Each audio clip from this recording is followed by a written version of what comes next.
I have a special guest with me here on Faith Cafe Productions. Her name is Jessie Mattis, and she is the award-winning author of a fiction book titled Power Up, which gained for her the 2020 Christian Indie Award for Best Middle Grade Christian Fiction, as well as coming in second place in the 2020 SELA Awards, which is a really prestigious award, and both are fantastic accomplishments. Jessie, welcome and congratulations on your book. Thanks for joining us today. Thank you so much. I'm excited to be here and talk with you. I enjoyed Power Up, even though it's written for young readers. You've had some feedback from adults who have read your book. Can you share some of that with us? I have. It's interesting because it was originally geared towards kids 8 through 12.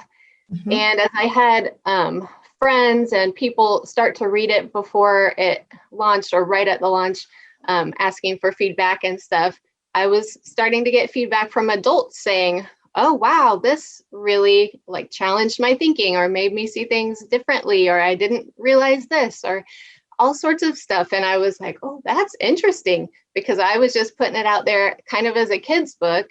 And then I've had that, it released in 2019, and I've had kind of a fairly steady stream of hearing from adults who it has really made a difference to, more so than kids, to tell you the truth. Like the feedback I'm getting, not that kids jump online and tell me about it. It's been really neat. I've had a couple people say they highlighted a bunch and they just, I don't know, it feels so good because I feel like the Holy Spirit just took this a whole different direction than I thought, and I'm loving it.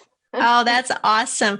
So I went on Amazon and you have quite a number of reviews on there, all very, very positive from adults. And of course, because kids aren't going to go on over to Amazon and leave you a review unless they're a really highly unusual child.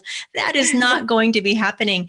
But what you're hearing is such positive feedback. And I can see why you won those awards. It's a fantastic book. So for readers who aren't familiar with it, how would you describe it? Well, it is for church kids or people who know about God, but they don't have the experience of him. So in the book, the main character, Lexi, is 11, and she's been to church her whole life. She loves Jesus, and she thinks that's all there is to it. So, she gets this new teacher, and she's really challenged when she starts learning about who the Holy Spirit is. So it's kind of her journey, and then you see her have to put that into action. Is it real? Is it true? And then she has to kind of watch it play out during a really hard time. So, yeah. Yeah, that's really cool. Yeah, I really enjoyed seeing the application of how Holy Spirit is our helper.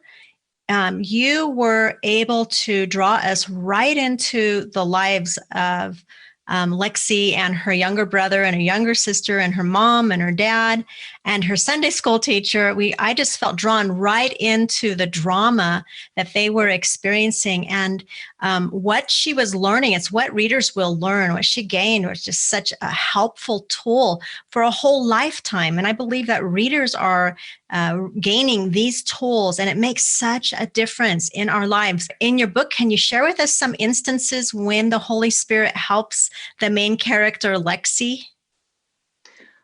Well, one of them was she was at school, kind of on the playground at recess, hanging out with her friends like she does every day. And her friends kind of started laughing at another girl, like kids unfortunately do. I remember that part. Yes. They weren't making fun of her to her face, but they were still making fun of her. And Lexi usually would just kind of be quiet and let it go. But this time she felt like the Holy Spirit was really guiding her to stand up for this other girl and tell her friends they needed to back off a little bit. So she was scared because she was afraid she would lose her friends and they would be like, what's wrong with you?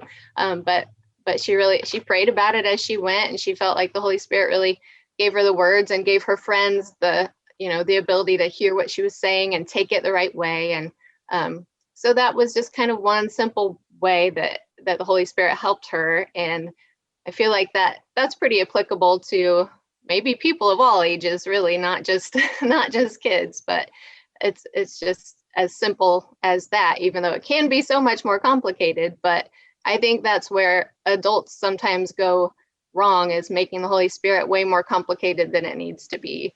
So I liked kind of drawing simple circumstances into the Holy Spirit activity there, and showing how that can play out. Yeah, and I appreciated how you did that too. It was really relevant and easy to understand. And you know what? I have several places in Power Up that became my favorites. In the very early part of the book, I don't know if it's chapter 1. I think it is chapter 1. Miss Kate says to her class, try picturing Jesus and then think of the Holy Spirit as a wonderful friend like Jesus, but who we just can't see.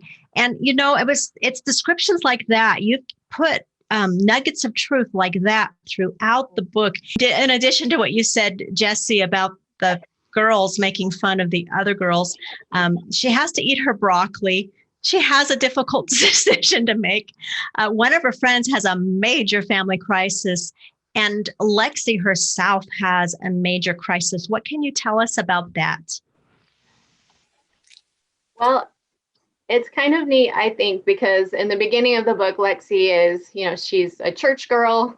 She loves God, but that's kind of where it stops. She doesn't really understand anything beyond that yet. Yeah. But as she keeps going and learning and kind of practicing, she gains all these new skills. And then when she has her own family emergency, someone she loves is in a really scary situation, and she has to wait it out and see what's going to happen. And in the middle of that, she has to turn to God, and the Holy Spirit is the one who interacts with her during that time really strongly and gets her through it.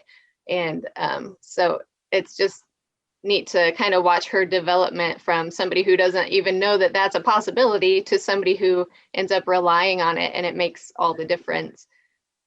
So I just want the readers to know that the Holy Spirit is accessible and willing to talk to you and just be with you as much as you invite him in. Really, that's the whole kind of point. There's one illustration in the book where her teacher makes some chocolate milk, and she squirts the chocolate into the milk, and she uses that as an analogy, because when we become Christians, the Holy Spirit lives in us, but he's like the chocolate, and if you don't stir it up, it's going to be there, but it's going to be at the bottom, and it's not going to make any difference. So as much as we're able or willing to stir him up, then he's ready to take action in our lives. I love that analogy. That's really fun. Super easy to get and apply. That's awesome. So I want you to tell us a little bit about you, Jessie.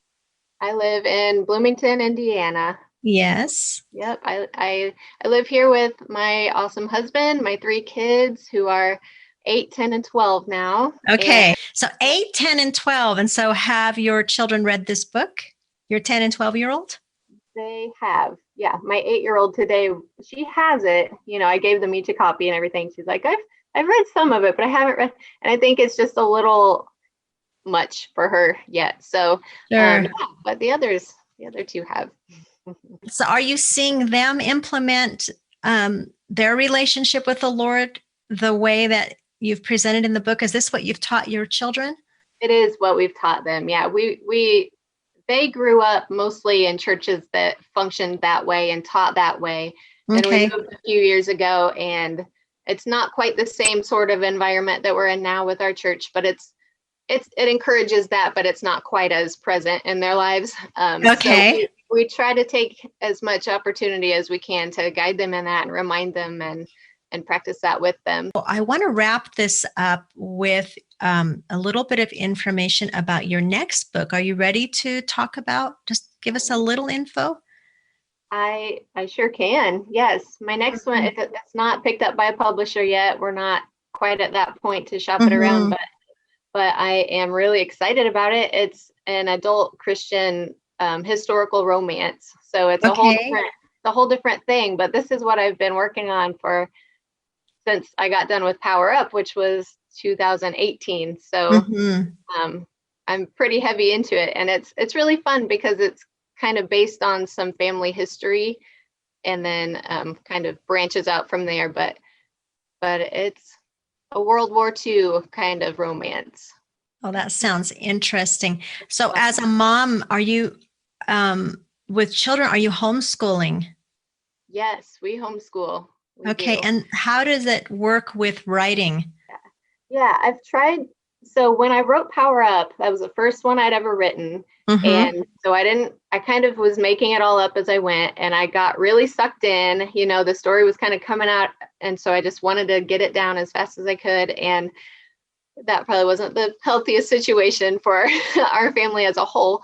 This time around, I am able to take about an hour and a half in the middle of the day, and then in the evenings after the kids are in bed, because they all go down to bed at like 7:30, early bedtimes, and a rest time after lunch. Everybody goes to the room to rest for an hour just to get some separation. So those are my tips, I guess. But I have reduced a lot of TV watching. There's not really a lot of downtime for me, because once the kids are in bed, I'm either like hanging out with my husband for a while or jumping in and just on the laptop for a few hours in the evening before bed. And if you folks have questions for Jessie, feel free to drop them in the comment box or reach out to her through Facebook Messenger.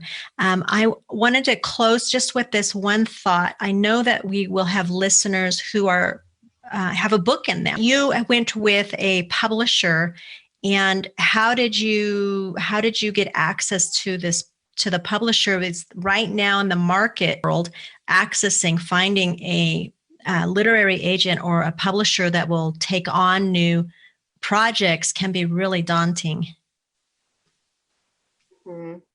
Yes, I hear that's the case, especially this year since everybody's at home. Apparently, lots of people are writing books. But my situation, really though, for me, I went about it just a little bit backwards, because in 2008, 18, I went to a writers conference and just kind of met who I could meet, and I ended up meeting a publisher. It's a small publisher, and this one lady, she's awesome. She kind of is in charge of everything, and so she invited me to send her a proposal after the conference was over, so I did, and she accepted it for publication, but insisted that I had to have an agent first, which I did not have.